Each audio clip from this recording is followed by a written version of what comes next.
Hey guys, probably wondering what I'm doing now. Well, probably not. I don't think anyone's actually looked at any of the fucking videos I've put up. But anyway, putting them up for someone if they find them. Rear suspension. I'm sick to death because it's knocking and carrying on and just it's annoying. So the problem is a couple of leaves have been added into the leaf pack to help carry some weight, and they've been rebent.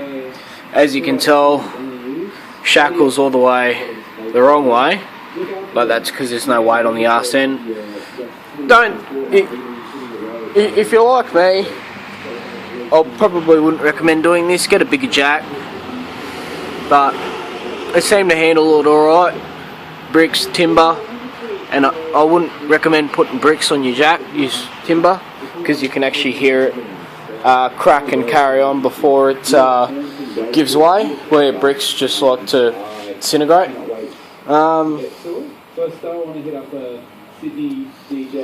This is probably a big no-no, but I'm not pulling the leaves out. I'm leaving them attached to the shackle on the front hanger, and I'm going to disassemble it. You can see I've got a G-clamp there, and I've got a little vice there because I can't find my other little G-clamp. So you basically got to undo that nut. I've been told that sometimes these can hold a lot of kinetic energy in them when they're in a resting position like this. So safety being the key here. Like, I've left the jack there with a bit of pressure, and I've got the jack stand there if anything happens. I've got the tyre under there, and as I was undoing everything, I had that son of a bitch under the spring plate, whatever you want to call it. So I've got the old U-bolts off. The tools, I might go into detail on tools. Get an air gun, compressor over there under the bench. Get one of them, they make life easy. Tool gun kit, whatever you want to call it. Various sockets and things. You have to undo your shot from the plate because it's not going to have enough length. And see how it tapers off right before it goes into the cap? That's how the shock was sitting pretty much when it was resting, so I had no down travel. So every time I hit a bump or something, the suspension would compress, then uncompress, and the shock would top out. So I'd get this hectic banging noise from the rear end that's just been really annoying me, and it kind of just handles like a bit of a bucket. So I'm hoping to soften the arse end up a bit. I will put a sway bar in, and if need be I might put some slapper bars or traction arms on, or maybe some sort of cow track to help reduce axle wind up, wheel hopping and all that sort of thing. So I'll keep going and yeah, just mucking about. Alright guys, I've figured out what I want to do. I've got the pack apart. It was under a bit of tension, but these are old springs. So if you don't know what springs you've got, if they're like age-wise, just take the precaution, put a clamp on each side, so when you're undoing that centre bolt that holds everything together, it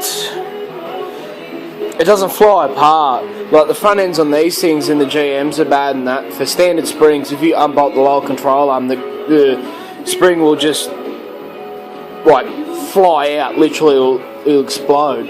So I took the same precaution with the rears, but it wasn't like that, so that's okay.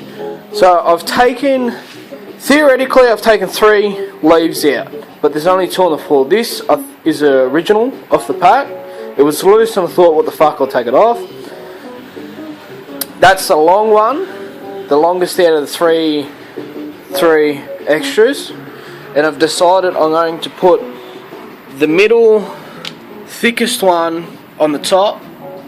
That will it will work like almost like a lowering block, but it won't have as bad as effects as a lowering block does, because the axle sits on top of the leaf spring. So when you take the center point of that and compare it to the leaf spring, see where the pad's sitting, then it's sitting straight on the leaf spring. So when you're accelerating and braking, the diffs want to turn like that. That's one big problem with the leaf spring. That's why you have couch rack spars and whatnot. So when you put lowering blocks in and you take that space, that point there between the mount pad and the spring, and you put a block in there, so you know, you put a 2-inch block, it's like adding leverage to it. Like when you need to break get a bolt loose, and your little half-inch drive ratchet like this isn't enough, so you get one that's bigger and it's twice the length, so you get more leverage and you're able to move it more. In suspension, you want the minimal amount of leverage that you can get away with, because the more, like say you put blocks in, it's going to want to rotate it even more. It's going to have more force applied to that spring, and that's like the diff will literally want to turn like that as you accelerate. You see it in lots of videos, drag racing and that. You see the whole diff cram the pinion up into the fucking floor, and you break fucking tail shafts and all sorts of shit doing that. So doing it this way, I'd only put one leaf on because I'm not a specialist. I'm just toying with ideas I've heard, but I haven't heard people do, so I'm just fucking with that. Other reason you don't want to put big lowering blocks in, especially when you've only got small wheels like that, is you're moving your shock mount, or the lower plate, like your spring plate. That's going to be, in theory, pushed down. Well, it's not. It's pushing the diff up. So, say the diff stays where it does stay where it is. This whole section here is going to come lower. So you put 3-inch blocks in there. That fucking mount pad there is going to be hanging lower than your rim. See the rim's there, and you put a 3-inch block and say it's there.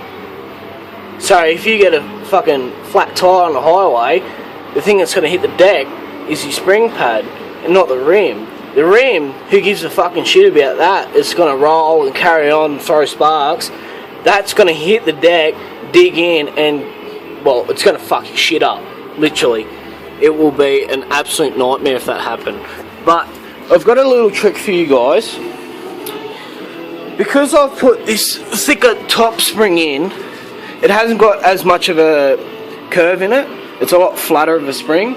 You can see those two there. The top one's like the one that was added on, and the bottom one's an original. You can see there's a lot bigger of a this right here, Sasquatch. bend in them. If you go to check them out, I'm trying to think of a better word for it, but I don't give a shit. So you need. I had to clamp it down to get the bolt through right. There's no way that you can do it otherwise, because you need that bolt in there to hold all the fucking springs together. It stops them sliding about and that. But when you want to put the bottom one in like I am, I'm putting this little one in, just once again to stop it rotating as much. How you fucking two things can't occupy the same space. So I found out, I did it up and it worked, so I thought I'll undo it and I'll show you guys. Just get it on there so you can get the nuts started. I've got little vice grips on the top holding it so it doesn't fucking spin, because it's fucking machined round, you can't get anything on it, so you just stick some fucking vice grips on it. Shove that bitch on there, put that like that. I've got to put this down somewhere.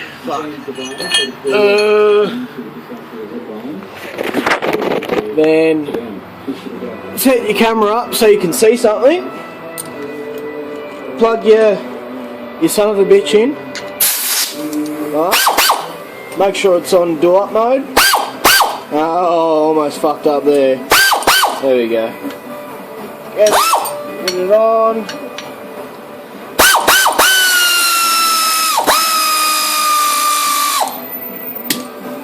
You only want to do this when you want to put all your springs back together. I'm ready to, in theory, bolt all this fucking bullshit together or whatever. And what's his name? Still recording? Yeah. Gives a shit. See, well, bottom springs twisted right out of the fucking road. Who gives a shit? Top one you can't do it because, as I said, the upper has a less bend in it than the lower does. So there's a gap here. See, I'm sticking my fucking finger through it. But the bottom one's got the same bend in it as the top does. So by doing it like this, you can compress it down to get the bolt through to get the nut on. That's good. Like, it's not, fucking tight, but, you got to get it started. So you just do it like that if you can. It saves a lot of fucking around, especially if you only got little clamps like this. If you got big ones, that can compress a whole shitload of springs together, you're in the green light, but I haven't, so I'm doing it this way. Well, it's simple. How easy is that? Then you do them up, and you bolt all your shit back together, and you do the other side. I haven't done the other side yet. This is a big fucking experiment. So, for shits and giggles, I'll keep the camera going, and I'll keep recording just to show you guys what it does. You can watch the, oh fuck. Sorry about the hand. Come on. Fuck you. Sit there, would ya? There we go. You can watch the springs compress.